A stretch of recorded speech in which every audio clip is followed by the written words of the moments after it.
founded 115 years ago, Enugu has played host to countless historic occasions and visits by dignitaries from across the world.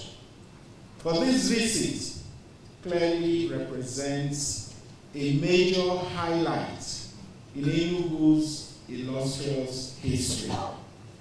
Your visit today is going to remain indelible in the annals of our history.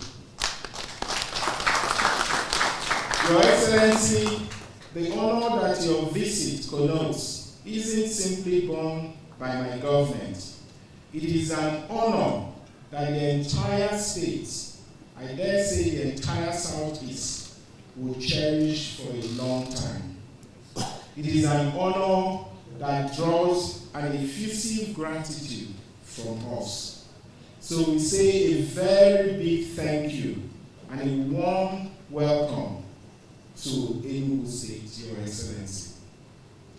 Your presence here today is also an opportunity for us to happily commend you for signing the Southeast Development Commission bill.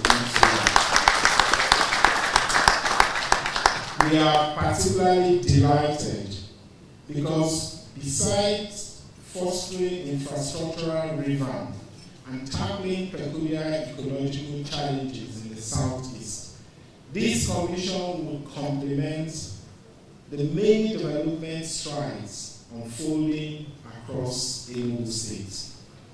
Just a few days ago, Your Excellency, you were announced by this day Board of Editors as the Man of the Year.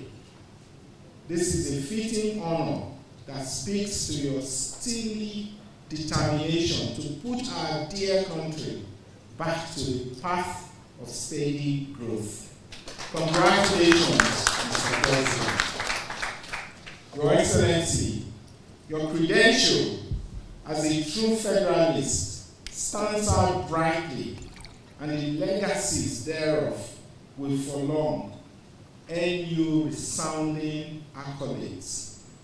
In signing the Electricity Act, you liberalized electricity generation, transmission, and distribution. That singular act will always rank as an enduring legacy. It is noteworthy that Enugu State was the first subnational to which regulatory oversight of the local electricity market was ceded. That's a reflection of how swiftly we are pursuing the goals we have set for ourselves. Our dreams may be grand, but by no means grandiose.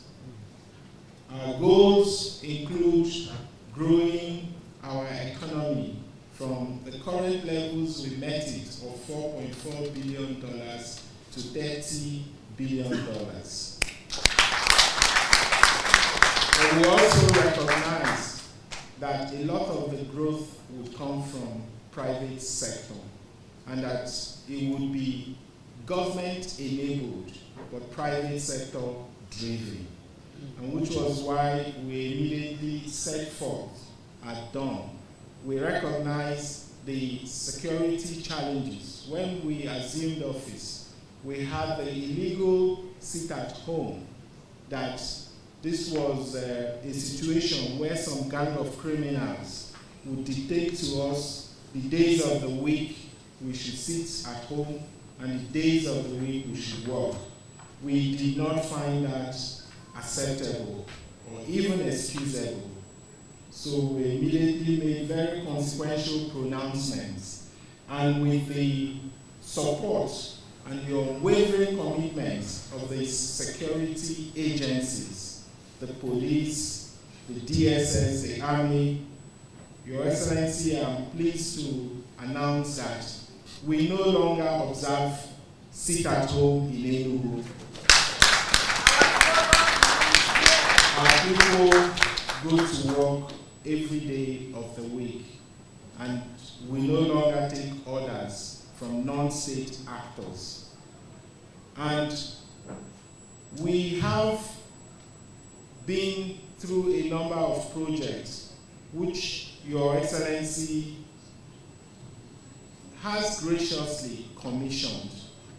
A number of those projects are essentially connecting the dots for us to enable us realize our dream of growing the economy from the current levels of 4.4 billion to 30 billion.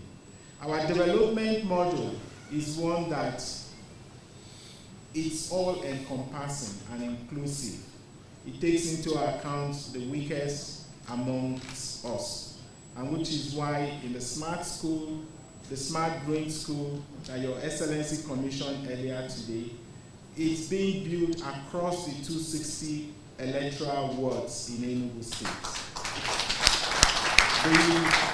We are also doing the same intervention in the healthcare space. But Your Excellency, all these infrastructural developments are largely possible because of the bold initiatives you have taken, the courageous pronouncements you made in order to free up funds for development, the removal of fuel subsidy, the unification of the foreign exchange, and also a number of social interventions that your government continues to provide for the people of this country.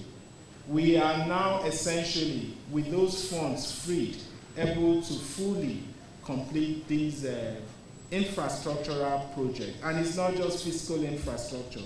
They are both social infrastructure and digital infrastructure going on. So we thank you very much.